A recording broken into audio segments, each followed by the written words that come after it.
Les mecs sont ramenés à une sorte de principe réalité d'abord par rapport aux effectifs, aux joueurs qui finalement sont très peu motivés par le championnat qu'ils disputent, parce que beaucoup pensent immédiatement à se barrer parce qu'ils ont bien vu cet été ce qui s'est passé et les débouchés qu'il y a en Angleterre, non pas simplement en Première Ligue, mais même en deuxième division. Il y a des débouchés intéressants financièrement, du monde au stade. Finalement, on est en train de se demander, nous, est-ce que la Ligue 1 t'intéresse, toi Flo, t'intéresse Gilbert, on cherche des motifs d'espoir et tout. Mais les mecs qui sont les principaux acteurs, ceux qu'on est censé suivre, est-ce qu'ils sont... Pardon. Est-ce qu'ils sont intéressés par ce qu'ils font ? Eh ben, je ne le crois pas. Je pense que eux-mêmes pourraient se mettre là à notre table et ils diraient la même chose que nous. Et c'est ça qui est grave. Rabiot, son souci, ce sera pas de savoir si c'est joué au foot. Ce sera pas de savoir si sa carrière peut être belle. Elle peut l'être sans problème. Et ça, on le sait depuis assez longtemps quand tu le vois sur le terrain. Le problème de Rabiot, il est comme, je pense, tous les joueurs professionnels.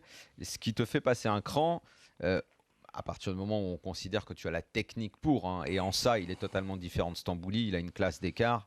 C'est pas comparable à mes yeux, c'est pas du tout le même profil. Voilà, c'est pas le même profil. Ça n'a rien à voir.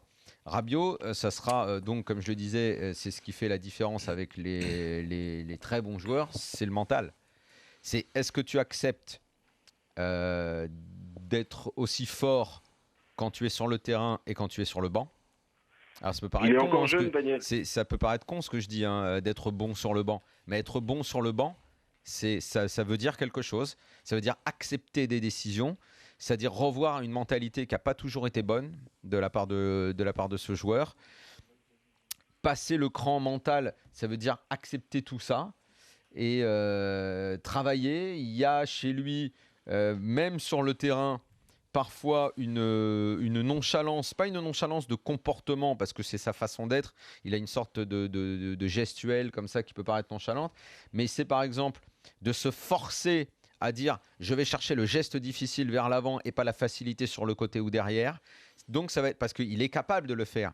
Il est capable de faire plein de choses avec le ballon. Reste à savoir maintenant si mentalement ça va être un tueur. Être un tueur, ça veut dire dans ta tête, tu sais, je prends souvent l'exemple du tennis, tu as énormément de joueurs, on peut même tourner, on peut même se faire un trip sur les joueurs français qui ont énormément de talent et qui sont capables de faire, à mon sens, 2 fois plus que ce qu'ils font au niveau résultat. Allez, mais on continue le débat dans quelques instants. Ils le font pas Daniel. parce qu'ils aiment rester dans une forme de facilité. Rabiot, il peut, s'il a une mentalité de tueur, il peut aller plus haut. Mais l'aura-t-il un jour ? C'est pas grave. C'est un peu plus compliqué le concernant. Quand il était au Real et que Marcelo n'avait pas encore complètement pris le dessus, à l'époque Mourinho, on va dire, justement, quand Mourinho voulait jouer plus défensif, il mettait contre arrière gauche. Plus que Marcelo qui justement partait un petit peu trop. De ce côté-là, c'était un petit peu confus le concernant.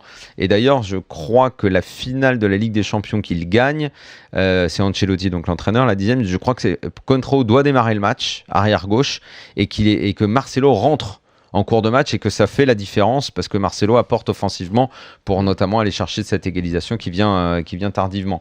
Non mais Cointreau, le problème c'est qu'au début, mais même dans sa carrière plus globalement, ça fait un petit moment qu'il est plus vraiment dans le coup. Qu'on va dire que c'est une sorte d'intermittent. Après, est-ce que